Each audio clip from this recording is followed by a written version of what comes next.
Bonjour, bon week-end, bienvenue en Basse-Normandie pour votre émission La Voix est libre. Nous avons choisi ce midi d'ouvrir le débat sur les sujets qui ont fait la une de vos journaux nationaux et régionaux. On les remercie d'avoir accepté notre invitation puisque c'est une première. Nous avons sur ce plateau 3 parlementaires de l'Orne, en l'occurrence la sénatrice Nathalie Goulet. Bonjour. Bonjour. Élue centriste, membre de l'UDI. À vos côtés, Yves Goasdouet, le député maire de Flers, apparenté PS.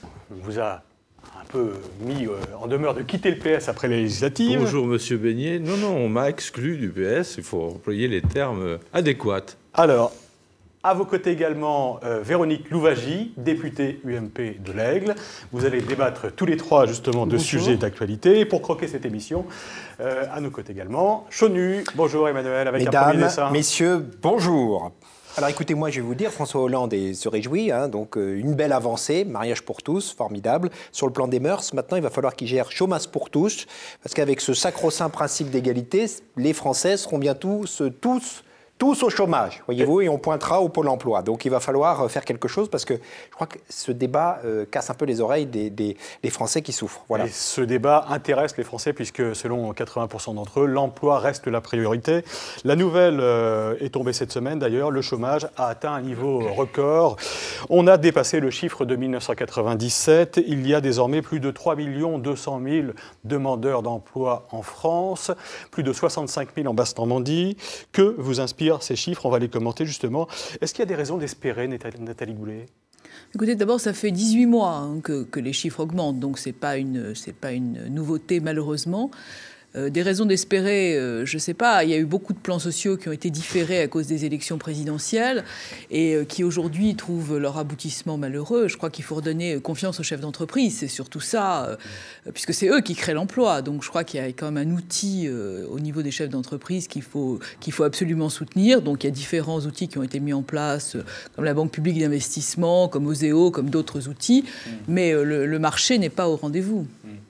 Mais que dire aux gens qui nous écoutent, qui sont en recherche d'emploi, qui n'ont pas de solution, qui ont envoyé des dizaines et des dizaines de CV sans avoir forcément de réponse, alors que la gauche et la droite se rejettent la responsabilité justement de l'échec dans la lutte contre le chômage.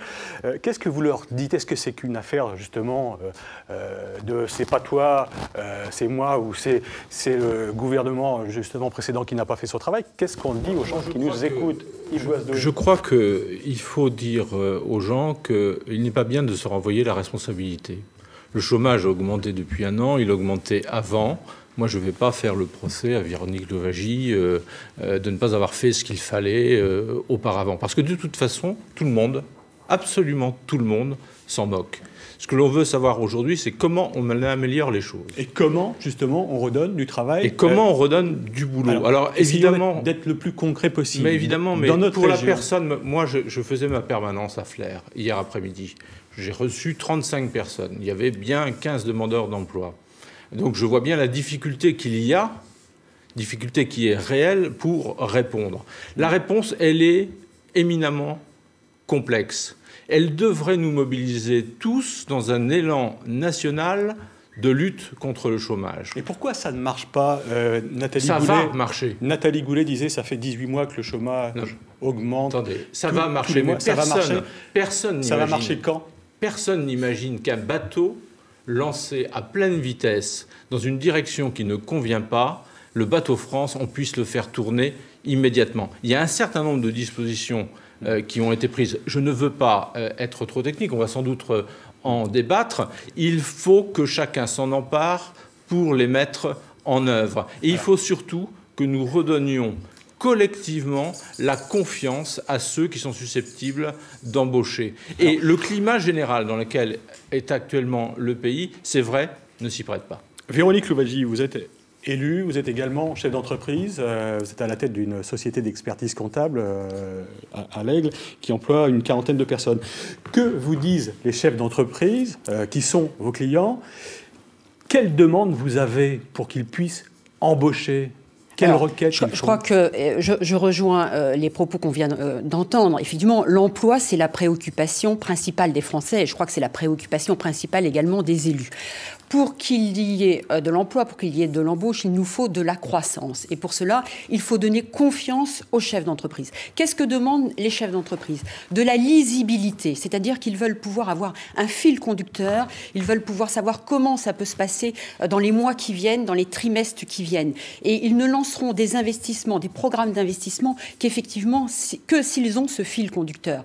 Derrière, ce qui est demandé aussi, c'est une stabilité de la législation. Parce que c'est vrai que on modifie beaucoup trop souvent, beaucoup trop régulièrement l'ensemble des dispositifs qui s'appliquent aux entreprises, que ce soit en termes de normes fiscales, de normes sociales, de normes concernant l'environnement.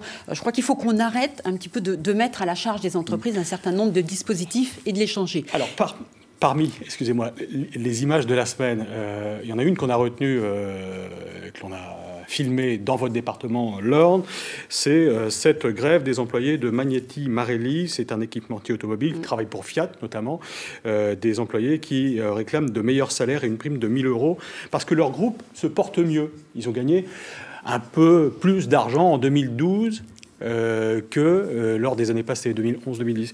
Qu'est-ce que vous leur dites à ces employés-là? Est-ce qu'ils ont raison de se battre pour des augmentations de salaire? Nathalie Goulet.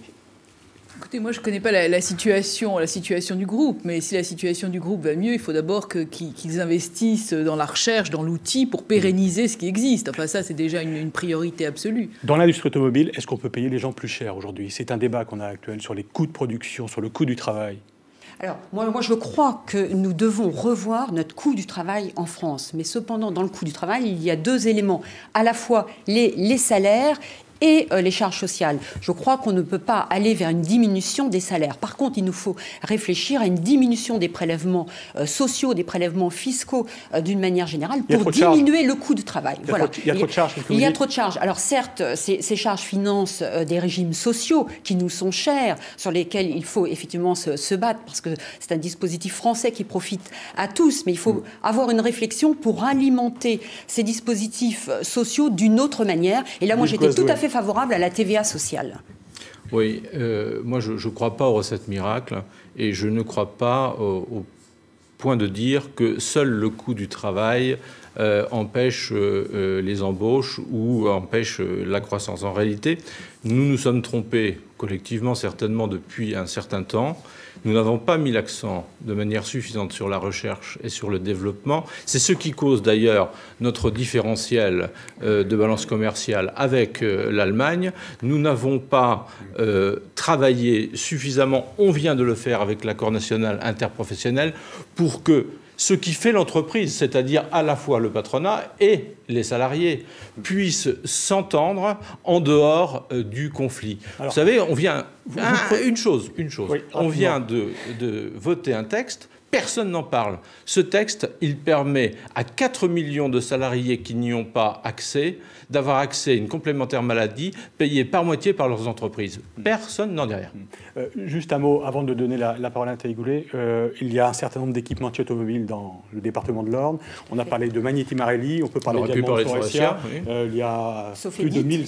Le Taille-sur-Huine, deuxième entreprise du département de l'Orne. Faurecia, Flair, plus de 1500 employés. Est-ce que vous êtes confiant pour l'avenir? Qu'est-ce que vous dites là aussi aux employés de chez Faurecia? Ça va aller mieux demain? Non, mais écoutez, il y a quelques semaines, Pierre Moscovici est venu à Flair et le patron monde de Faurecia a dit qu'il n'y aurait pas d'inquiétude particulière pour le site de Flair. Parce que le groupe travaille pour notamment un constructeur allemand, Volkswagen. Non, mais le groupe travaille pour à peu près tous les constructeurs automobiles au monde. Alors évidemment, quand ça va moins bien mondialement, ça va moins bien pour Faurecia. Ça ne veut pas dire que l'ambiance à l'intérieur de l'usine, elle soit forcément bonne, parce que les gens ont peur. Mais je crois, et c'est l'illustration locale de ce que je viens de dire, que si nous n'avions pas mis, c'est pas moi, mais collectivement, en œuvre les mesures que nous avons mises en œuvre il y a 8 ans, nous serions aujourd'hui dans la catastrophe, parce que nous n'aurions pas la recherche et le développement, parce que nous n'aurions pas la formation. Nathalie Goulet, on referme cette page sur l'emploi. Allez-y. Oui, simplement, il y a 3 ans déjà, sur le constat, je crois que tout le monde est d'accord, nous avons rendu au Sénat un rapport sur la désindustrialisation des territoires, qui était notamment axé sur l'industrie automobile. Et il y a un triptyque, il faut que les gens comprennent que quand vous avez un pôle et que vous avez de la formation et que vous avez de la recherche et du développement, vous pérennisez l'emploi. Et je crois que notamment le crédit impôt recherche va notamment servir à ça. Vous ne pouvez pas pérenniser l'emploi s'il n'y a pas la formation et la recherche sur le même site. C'est une des clés. Vous pensez que c'est ça qui peut rattraper notre retard? Mais c'est ce qu'a coulé Moulinex. Comme l'Allemagne, ça suffira? Est-ce que ça suffira quand on voit que les entreprises allemandes, l'industrie allemande gagnent de l'argent, redistribuent ses bénéfices à ses employés? Est-ce que ça va suffire justement de développer les pôles recherche et développement? C'est un élément. C'est un élément de compétitivité. Alors, on va refermer, si vous voulez bien, cette parenthèse sur l'emploi. Les élus ont la vie dure en ce moment, hein, vous le savez, puisque le Premier ministre a présenté cette semaine un projet de loi sur la moralisation de la vie politique. C'est la suite de l'affaire Cahuzac. Jusqu'où faut-il aller? Je vous propose d'écouter Jean-Marc Ayrault et on en parle juste après. Je considère que nos concitoyens ont le droit de connaître par la transparence tout ce qu'ils sont en droit d'attendre pour qu'il n'y ait aucun doute concernant chacun des élus à qui ils ont fait confiance. Voilà, il faut jouer la transparence, c'est ce que dit Jean-Marc Ayrault, des sanctions à l'égard des élus qui tricheraient. Déclaration de patrimoine obligatoire, qu'est-ce que vous en pensez? Est-ce que vous êtes prêts justement tous les trois à dire combien vous possédez? Moi, j'ai déjà dit ce que j'en pensais sur votre antenne. La transparence, ça n'a pas beaucoup de sens. Rappelez-le. Ce qu'il faut, c'est de la clarté. Ouais. Ce qu'il faut, c'est de la clarté. Est-ce que nous déclarons notre patrimoine? Réponse, oui. Est-ce que en fin de mandat, le patrimoine est contrôlé? Réponse, oui. Est-ce qu'il est suffisamment contrôlé? Réponse, non. Et si je vous demande, justement, sans rentrer dans le détail, Yves Goasdoué, de me dévoiler votre patrimoine? Écoutez, c'est très simple. Je veux faire monter la fréquentation de mon blog, donc j'incite les téléspectateurs à aller voir sur mon blog. Alors, voilà. Moi, je voudrais quand même faire une petite parenthèse, parce que donc on fait une déclaration de patrimoine à la commission de transparence au moment où on rentre en fonction, à la fin du mandat, et quand on a un deuxième mandat, comme ça a été mon cas, au moment de la reprise. Moi, je voudrais simplement vous indiquer que j'ai eu un contrôle de la commission de transparence, parce que, ayant une succession entre deux, le patrimoine avait changé, il y avait une variation, et qu'à partir de ce moment-là, il a fallu rendre des comptes auprès de la commission, qui a demandé les actes de vente, les actes notariés, qui a entendu le notaire. Donc c'est peut-être un contrôle aléatoire, sans rentrer mais il dans existe. le détail, jusqu'au vélo près, ou combi Volkswagen, comme on appelle, ou le kayak même. Voilà, est-ce qu'on doit dire ce qu'on possède? Non, il faudra le dire dans le cadre de la loi, mais on le déclare déjà. Hein. On le déclare déjà. Moi, je l'ai dit à votre antenne. Oui, voilà. Je crois que les élus doivent être exemplaires et irréprochables. Je crois que les contrôles doivent être accrus. Je partage tout à fait ce qui vient d'être dit, puisque les déclarations sont effectuées, mais effectivement pas rendues publiques. Moi, je ne suis pas favorable à ce que les déclarations soient rendues publiques. À une question que vous pourriez me poser, est-ce que vous êtes prête à faire état de votre patrimoine? J'ai la même réaction à cette question que lorsqu'un journaliste m'avait demandé de venir à mon domicile, me photographier avec mes enfants dans ma famille. Voilà, c'est le même comportement que j'ai. À dire ce que vous possédez en termes de maison, non, parce que pour moi, ça n'apporte aucune amélioration, aucune efficacité au dispositif. Or, ce que l'on veut, c'est rendre plus efficace un dispositif qui apporte de la transparence, qui fasse en sorte que les élus soient irréprochables.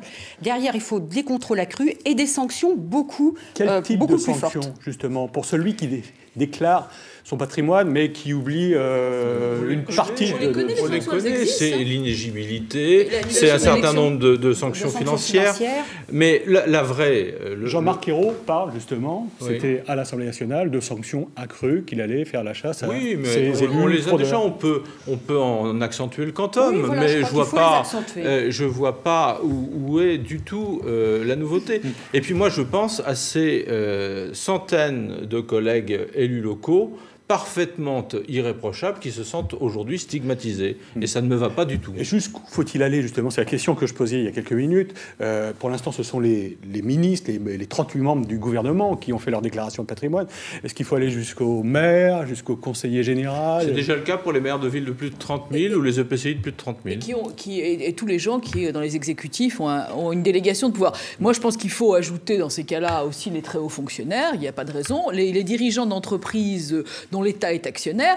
Mais la question, elle n'est pas de savoir si vous avez un patrimoine ou pas. La question qui se pose et la question qui intéresse nos concitoyens et nous aussi, c'est de savoir si vous êtes enrichi pendant votre mandat et de quelle façon vous l'êtes. C'est la raison pour laquelle il y aura un certain nombre d'interdictions d'un certain nombre de professions.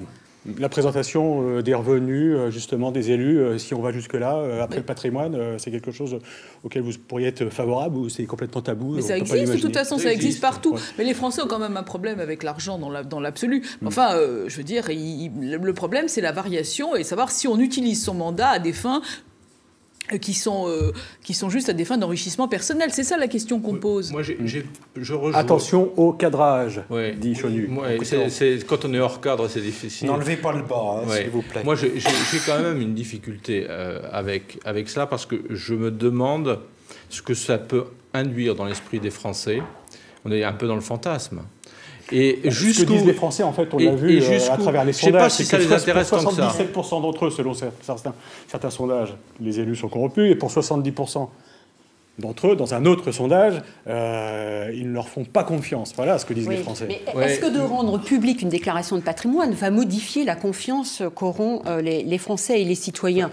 Il y a une réaction qui m'a quelque peu surprise, c'est la réaction de Michel Delaunay, ministre en charge des personnes âgées, qui fait l'objet d'un ministre qui a un patrimoine plutôt élevé, qui a indiqué que finalement, dans un remaniement ministériel, elle se verrait bien à Bercy, puisqu'elle avait pu gérer convenablement son patrimoine et que, de ce fait, elle méritait. Je trouve que faire un lien comme ça, et c'est elle qui le dit, et les Français peuvent aussi se sentir attirés vers ça, faire un lien entre le patrimoine et les fonctions derrière, ça ne me paraît pas plein de bon sens. Après l'affaire Cahuzac, après l'affaire Cahuzac, la question qui est posée, qui est posée par le gouvernement, c'est celle du statut de l'élu. Quel élu veut-on? Est-ce que l'élu doit cumuler, en l'occurrence? On arrive à cette question. Est-ce qu'on peut être député-maire Yves Goasdoué comme vous l'êtes, député et conseillère générale comme l'est Véronique Louwagie? C'est une vraie question parce que ça touche aux revenus justement des élus et aux responsabilités. 70% des élus seraient malhonnêtes, etc. Sauf Véronique Louwagie, sauf ma collègue sénatrice. Et puis moi, ils me disent non, mais ça ne te concerne pas toi. C'est les élus dans l'absolu. C'est pas les uns ou les autres. C'est pas Nathalie, c'est pas Véronique. Vous voyez bien la vraie différence. C'est dans l'absolu. Moi, attendez, il faut être... Si vous avez à faire un choix, quand la loi va être votée, entre votre poste de maire et celui de député, attendez, lequel faites-vous? Vous m'interrogez... Non, vous mélangez tout. Vous m'interrogez sur le cumul ou le non-cumul. Je suis contre le cumul. Je pense que c'est une vraie modernisation de la vie publique de cesser le cumul et il faut le faire dans des formes qui soient constitutionnellement compatibles avec le bloc de constitutionnalité. C'est quand même le moins. Donc ce qui va se faire, c'est qu'il va y avoir une loi interdisant le cumul et qui prendra effet en 2017. C'est un secret pour personne. La question qui est posée, Nathalie Goulet, c'est de savoir justement quel élu on veut, si cet élu doit avoir plusieurs responsabilités, quelle rémunération, quel statut, quelle transparence. On s'interroge après cette affaire Cahuzac. On va prendre un autre exemple. Vous êtes avocate de profession. Oui.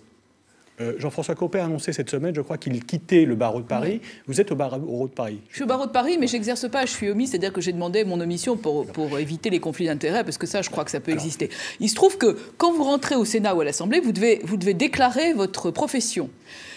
Donc vous déclarez si vous êtes, donc vous avez un certain nombre d'incompatibilités. Quand vous êtes avocat, au moment où vous prenez votre mandat, vous n'avez par exemple pas le droit de plaider contre l'État. C'est-à-dire qu'un cabinet d'avocats qui est un spécialiste par exemple du contentieux fiscal, le jour où le dirigeant de ce cabinet devient député ou sénateur, il ne peut plus plaider le contentieux fiscal puisque plus plaider. Bon. Les experts comptables par exemple peuvent continuer leur expertise. Donc je veux dire, les avocats d'affaires, c'est pas uniquement ça. Quand on devra régler cette question de savoir quelles sont les professions qu'on peut ou qu'on ne peut pas cumuler avec une profession de parlementaire, il faudra aussi qu'on voit du côté des experts comptables, et on a notamment en Mayenne le cas. Vous avez également... Ça implique une réponse de Véronique Louwagie. Oui, mais enfin ça c'est la situation telle qu'elle est liée pour rien. Attendez, je termine. Et alors, ça c'est la deuxième chose. Par ailleurs, si vous voulez supprimer tous les gens qui travaillent, au motif des conflits d'intérêts. Ce qu'il faut régler, c'est les déclarations d'intérêts. Parce que le parlementaire qui est agriculteur, le parlementaire qui est dentiste, le parlementaire qui est médecin, sinon vous allez avoir des assemblées de fonctionnaires. Et ça, c'est différent. Et ça, on n'en veut pas. Je crois que c'est très important d'avoir des assemblées avec une pluralité, une diversité des origines, des horizons, parce que ce sont ces diversités qui enrichissent le débat et qui nourrissent les discussions que nous pouvons avoir. Moi, c'est vrai que je suis expert comptable. Je continue quelque peu à être au sein de mon cabinet. Et finalement, je suis très contente de cela parce que ça me conduit à avoir, je dirais, des contacts qui sont riches auprès de mes clients. Je crois que cette diversité, elle est indispensable. Effectivement, il faut combattre les conflits d'intérêts qui peuvent exister. Il peut y en avoir. À l'Assemblée nationale, il y a un déontologue qui a été nommé pour la première fois à la fin de l'année 2012. Ce déontologue doit pouvoir faire sa mission, doit pouvoir exercer. Il faut qu'on lui donne les moyens aussi d'exercer et de combattre des conflits d'intérêts ou de les mettre en avant éventuellement. Il y a un mal français qui considère que les élus font du bénévolat. Mais les élus ne peuvent pas faire du bénévolat quand le travail prend 15 heures par jour. Mais est-ce qu'être élu, c'est un métier? Ah oui. Mais moi, je pense que c'est un métier à plein temps, mais c'est un métier dont il faut pouvoir sortir. Et c'est tout ça l'enjeu du statut de l'élu. C'est-à-dire que s'il n'y a pas de statut de l'élu, vous ne pouvez pas sortir de cette affaire et donc vous recherchez toujours la réélection. C'est un métier dont il faut pouvoir sortir. Nathalie Goulet. Oui, je voulais vous dire, hier, on était donc reçus chez le bâtonnier de Paris et j'ai une de nos collègues qui s'appelle Leila Aichi, qui est députée, qui est sénatrice et qui est avocat au barreau de Paris. Et elle nous expliquait en disant que son parti n'était pas tellement démocratique et que le fait d'avoir un métier à côté, le fait d'être avocat, elle n'avait pas besoin de son parti pour gagner sa vie. Et qu'en conséquence de quoi, les positions qu'elle adoptait étaient des positions qui étaient totalement indépendantes, qui étaient les siennes, qui représentaient sa conviction. Et on a tous trouvé que c'était un excellent argument, parce que lorsque vous êtes fonctionnaire, si vous voulez une assemblée qui est faite d'apparatchiks, de partis, ça va être très facile. Vous allez avoir que des assistants parlementaires qui sont devenus députés ou sénateurs et qui n'ont jamais exercé autre chose. Et donc, si vous voulez, c'est aussi un moyen d'être indépendant par rapport aux partis politiques. Alors, s'il y a un débat aujourd'hui sur le statut de l'élu, sur la moralisation de la vie politique, c'est grâce ou à cause d'un homme, Jérôme Cahuzac. C'est à vous de nous dire. Sans refaire le débat, quel regard vous portez justement sur Jérôme Cahuzac? Moi, je ne suis pas de ceux qui tirent sur l'ambulance. Il a commis une faute gravissime. C'est un homme. C'est la preuve que l'intelligence ne protège pas de la malhonnêteté. Malheureusement, dans tous les groupes humains, ceci peut arriver. Moi, je n'en fais pas plus que ce que c'est. C'est grave, mais il ne faut pas en tirer des conclusions générales.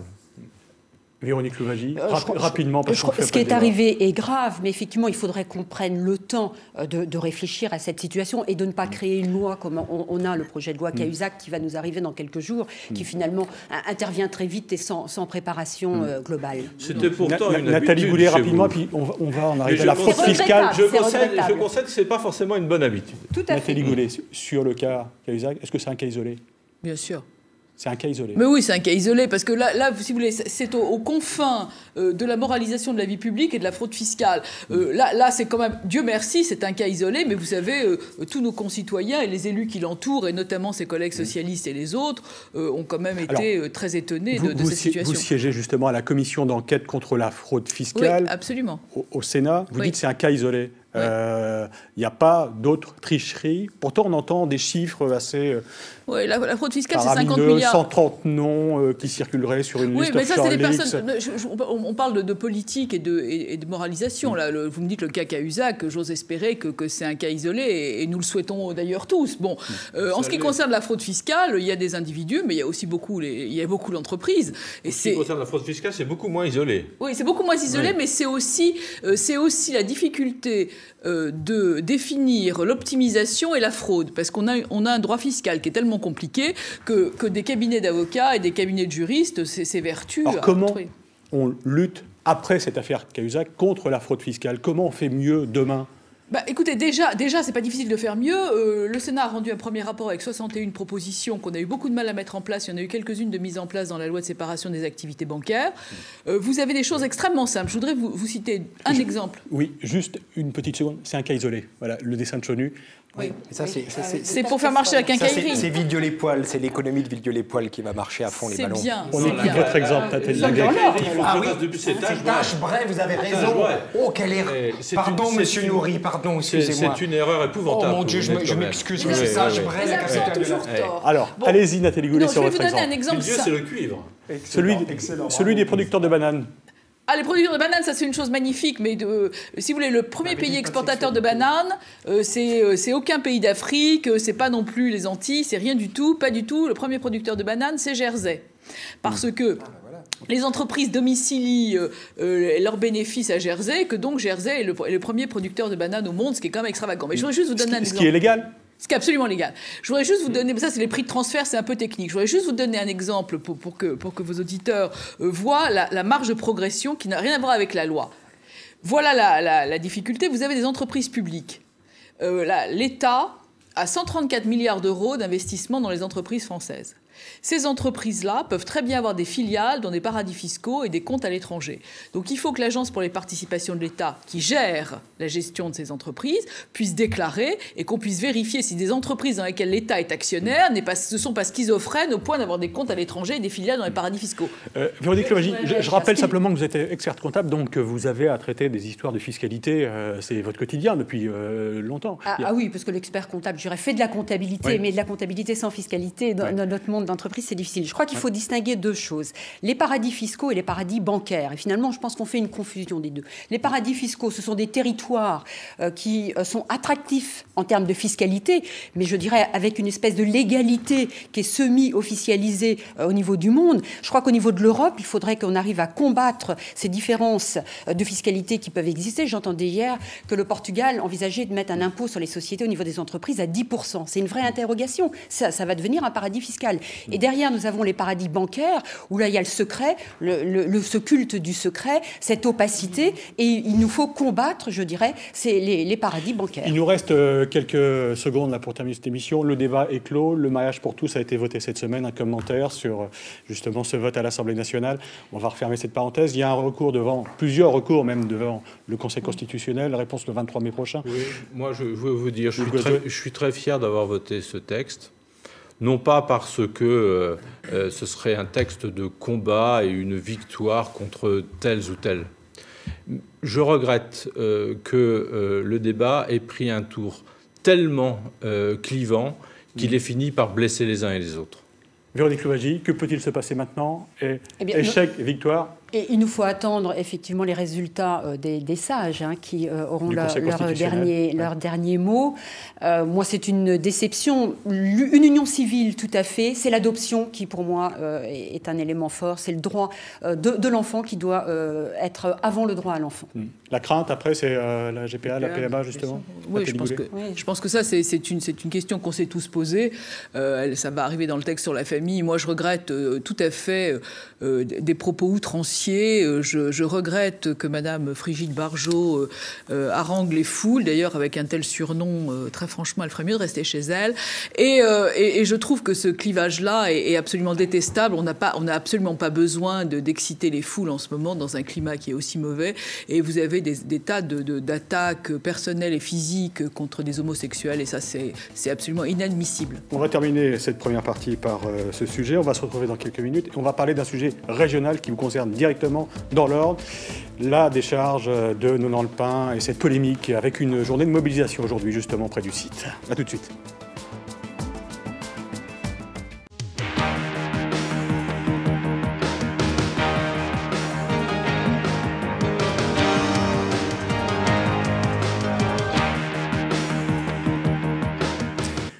Bonjour, retour dans votre émission La Voix est libre pour évoquer les sujets d'actualité en compagnie de 3 parlementaires de l'Orne, la sénatrice Nathalie Goulet du groupe centriste au Sénat, Yves Goasdoué, le député maire de Flers proche du Parti socialiste, et Véronique Louwagie, députée UMP de l'Aigle. On va évoquer à présent un sujet que vous connaissez bien, dont on parle depuis plusieurs mois dans la région et dans votre département, l'Orne, c'est cette décharge de Nonant-le-Pin. Je rappelle le projet, 150 000 tonnes de déchets de l'automobile non polluants qui doivent être stockés sur un espace correspondant à 20 terrain de football, à proximité de nombreux haras nationaux comme celui du haras du Pin. Aujourd'hui, samedi, nouvelle mobilisation des opposants. On va être très concret. Est-ce que vous y serez à cette journée de mobilisation? Véronique Louwagie. Moi, je n'y serai pas parce que je ne suis pas dans le département des deux mains. Je l'avais indiqué aux organisateurs il y a quelque temps. Sur ce site, je crois qu'on peut regretter, enfin moi je regrette qu'on ait choisi un tel endroit pour implanter ce site. Aujourd'hui, nous avons une décision d'un tribunal qui s'impose à nous. Je crois qu'il y a deux solutions, ou plutôt trois.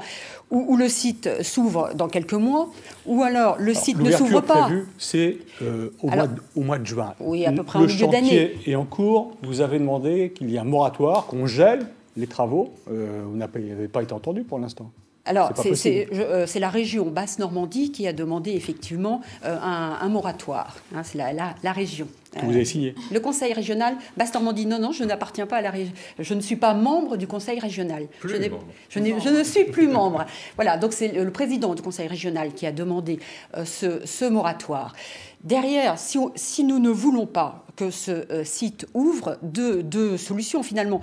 Ou ce sont les tribunaux qui, dans le cadre de recours qui existent, mettent en place des dispositifs et qui n'autorisent pas l'ouverture par de nouveaux éléments qui existeraient, ou c'est le gouvernement qui trouve un accord avec l'industriel sur place. Concrètement, qu'est-ce qu'on fait? Qu'est-ce qu'on dit aux riverains, aux éleveurs de chevaux dans ce secteur qui, normalement, vont voir débarquer des camions à votre question. Ces déchets de l'automobile avec une ouverture prévue au mois de juin. À votre question, je vais de ce pas à la manifestation. Premier point.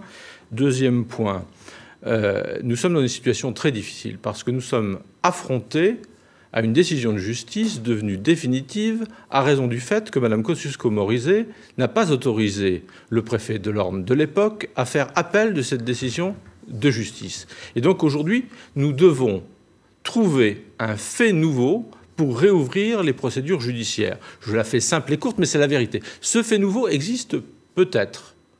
Il réside dans un rapport qui a été sollicité par les associations, qui est un rapport de Brettizel, et qui vient infirmer l'ensemble des conclusions de ce qu'avait dit le Bureau de recherche géologique et minière. J'ai saisi la ministre de l'Environnement de cette affaire et j'attends la réponse. Alors, il y a des menaces qui pèsent sur les Jeux équestres mondiaux. Les opposants ont dit, si jamais le chantier n'est pas arrêté et si finalement la décharge ouvre, on fera tout ce qu'il faut pour empêcher les Jeux équestres mondiaux en 2014 de se dérouler. Votre commentaire, Nathalie Goulet, justement, est-ce que vous accompagnez les opposants quand ils disent ça ? Les extrêmes et les mesures extrêmes et les menaces, moi je suis assez imperméable aux menaces, donc je ne pense pas que ce soit une solution. On est dans une situation formidable puisque la décharge est dans la circonscription de Mme Louwagie et les ennuis sont dans la circonscription de M. Gouasdé. Donc si vous voulez, je vais laisser... Les ennuis sont partout. Voilà. Les ennuis sont partout. Bon, il y a une décision qui a été prise. Le Conseil général de l'Orne de l'époque a donné son accord. Je ne vois pas comment le gouvernement, contrairement à ce que vous avez dit, devrait pouvoir discuter. Le Conseil général n'a pas donné d'accord. Le Conseil général a payé les travaux pour alimenter cette décharge, les ronds-points, etc. La délibération a été votée à la quasi-unanimité de l'époque. Quoi qu'il en soit, la situation aujourd'hui doit être gérée. Je pense qu'en saisissant le ministre, Yves Gouasdé a fait ce qu'il fallait. Je pense que le dossier est maintenant... Voilà, moi, les opposants m'ont demandé ce que je pouvais faire. Vous serez avec eux, justement, aujourd'hui, samedi? Non, je ne suis pas dans l'ordre non plus. Comme Véronique Louwagie. Je veux dire, les opposants m'ont demandé, pendant la campagne sénatoriale, de faire quelque chose. Le conseiller général, Patrick Mussat, m'a demandé. J'ai fait venir Jean-Vincent Placet. Nous étions ensemble à la manifestation à l'époque. Et nous étions un peu les seuls sur ce dossier qui est devenu beaucoup plus important. Que dites-vous aux gens qui habitent ce secteur? Ils auraient dû se mobiliser plus tôt. Puis on est dans un état de droit. La question, c'était quid des Jeux mondiaux? Voilà. Est-ce qu'ils seront empêchés? Je ne le crois pas. Mais moi, je fais tout ce qui est de mon pouvoir dans le cadre d'un état de droit pour faire au moins vérifier les éléments de discordance qui me sont communiqués par les associations. Alors, rapidement, puis on va passer à un autre sujet. Je voudrais revenir sur la situation de l'époque. C'est vrai que le préfet Moreau avait eu la bonne attitude, puisque lui avait refusé... Maréchaux, pardon, je confonds. Le préfet Maréchaux avait refusé l'exploitation du site. Deuxième point, je voudrais revenir sur le Conseil général. Le Conseil général n'a pas délibéré, hein, parce qu'à l'époque, en tout cas, Yves Gouasdé y était, et il n'y a eu aucune délibération de présenter en ce sens. Le troisième point, c'est qu'aujourd'hui, il ne faudrait pas que les Jeux équestres mondiaux, qui sont quand même un enjeu important pour notre territoire, où là, toutes les télés vont être sur ce territoire de Normandie, sur nos haras, sur le domaine du cheval, qui est un élément fort pour notre département, pour notre région. Je crois qu'il faut vraiment que ces Jeux équestres mondiaux soient réussis, et je ne crois pas qu'il faille que quiconque les entrave. Pour se sortir de cette affaire-là, il faut stigmatiser personne. Il faut essayer de faire en sorte que tout le monde puisse en sortir par le haut, parce que s'il y a un élément nouveau, il y aura une difficulté, et il y aura une difficulté avec l'entreprise qui n'est pas plus à stigmatiser qu'autre chose. Il y aura une vraie difficulté parce qu'il faudra indemniser cette entreprise. Alors, on va refermer là aussi ce dossier sur ce projet de décharge à Nonant-le-Pin, et on va parler de sujets qui intéressent beaucoup de gens. 80% des Français estiment que l'emploi est la priorité. Et parmi les chiffres de la semaine, il y a ce chiffre du chômage, 3 200 000 chômeurs en France, plus de 65 000 également en Basse-Normandie. Et il y a cet autre sondage qui dit que 79% des Français estiment que leur pouvoir d'achat a baissé en 2012, et ils pensent que ça ne va pas s'arranger dans les mois qui viennent. Qu'est-ce que vous leur dites, vous qui êtes élus du département de l'Orne et élus nationaux? De toute façon, ce qu'ils pensent, c'est ce que nous avons, puisque là, nous avons les chiffres de 2012, où pour la première fois, effectivement, depuis 1984, nous avons eu une diminution du pouvoir d'achat. Moi, je crois que le gouvernement n'a pas pris, depuis ces derniers mois, les bonnes orientations, puisque 30 milliards d'euros ont été mis à la charge des entreprises, à la charge des ménages. Et, par exemple, la suppression de la défiscalisation des heures supplémentaires, c'est pour un certain nombre de salariés une perte importante, 50, 100 euros par mois. Et ça, c'est une diminution du pouvoir d'achat constatée dès septembre. Comment concrètement, tout de suite, je dirais, on permet aux gens de consommer nouveau? Comment on leur redonne un petit peu, c'est une bouffée d'air pour consommer tout de suite? D'abord, les chiffres qu'on évoquait ne sont pas les chiffres 2012, mais les chiffres 2010-2012. Primo, il faut être précis dans les affaires. Parce que 2010-2012, je l'ai dit au début de cette émission, il ne s'agit pas de dire c'est la faute d'un tel ou un tel. Mais soyons quand même précis dans les choses. Bon, vous savez, le problème, c'est que ça ne s'arrange pas. Mais ça s'arrange. Ça sera même pire dans les mois qui viennent. Non, mais ça ne s'arrange pas. Mais la vraie réalité pour le pouvoir d'achat, c'est le chômage. Quand on arrivera à faire reculer le chômage, on donnera du pouvoir d'achat. Après, sur telle ou telle mesure catégorielle, moi je ne sais pas faire des promesses qui, dans l'état des finances de la France, ferait qu'on se mettrait sur une relance par la consommation. Je ne sais pas le faire. Certains, à la limite, à l'extrême gauche, le souhaitent, je l'entends. Mais moi, je préfère dire des choses qui puissent être tenues plutôt que de dire n'importe quoi parce que je suis sur un plateau de télévision. Alors, Renard de Chenu, vous êtes sur ces chiffres. Tu permets de ces chiffres. Voilà. Guy Hollande et Mme Louvagie dit, tu permets, je suis comptable. Elle est comptable. Vous êtes comptable, Mme Louvagie? Bon, bah, écoutez, arrêtez baigner voilà, écoutez, franchement, c'est dingue, ça, quand même. Comptable, et on en arrive à la fin de cette émission. Et candidate en 2014, tiens, les municipales se préparent. Dans l'immédiat, j'interviens, moi, sur tout le département. Nous essayons de nous mobiliser au mieux pour avoir des équipes dans un certain nombre de villes. Voilà. Donc, je serai très présente à côté d'un certain nombre de candidats. Sur l'Aigle. Je vais la reposer. La question, je vais la reposer autrement. Est-ce que vous serez candidate sur l'Aigle? Dans l'immédiat, aucune décision n'est prise. Il y a une équipe qui travaille et je suis aux côtés de cette équipe. Yves Gouasdé, même question. Ah ben, vous êtes 2014. Vous êtes candidat sur Flair, constant. Mais vous l'avez fait une seule fois avec Véronique Louvagie, 3 fois avec moi. La réponse est la même. D'ailleurs, elle est archi publique. Oui. On a un peu de boulot. Vous serez candidat. On est dans une situation pas possible. Moi, je me prononcerai, et je vais vous dire quand, je me prononcerai comme je l'ai toujours fait en début d'année. Je vais vous poser également la question, Nathalie Goulet. Je sais que ça n'intéresse personne parce que chacun sait que je cumule pas. Mais je voudrais quand même vous dire que j'ai quelques activités en ce moment, notamment pour essayer de drainer de l'emploi, et on aurait pu en parler, de ce type de projet sur le département avec des chambres de commerce franco-turques, avec des étrangers, parce que le marché maintenant est à l'extérieur. Et mon travail se fait sans couper des rubans tous les week-ends, en essayant d'amener de l'emploi dans ce département. Ça suffit à mon bonheur. Eh bien, ça sera la ligne de conduite et la conclusion justement de cette émission. Merci à toutes les trois et tous les trois d'avoir participé à cette Weli. Merci Chonu. La semaine prochaine, nous recevrons Philippe Augier. Et également le candidat du MEDEF, le candidat régional bas-normand, Patrick Bernasconi, pour la succession de Laurence Parisot. Voilà, bon week-end et à bientôt.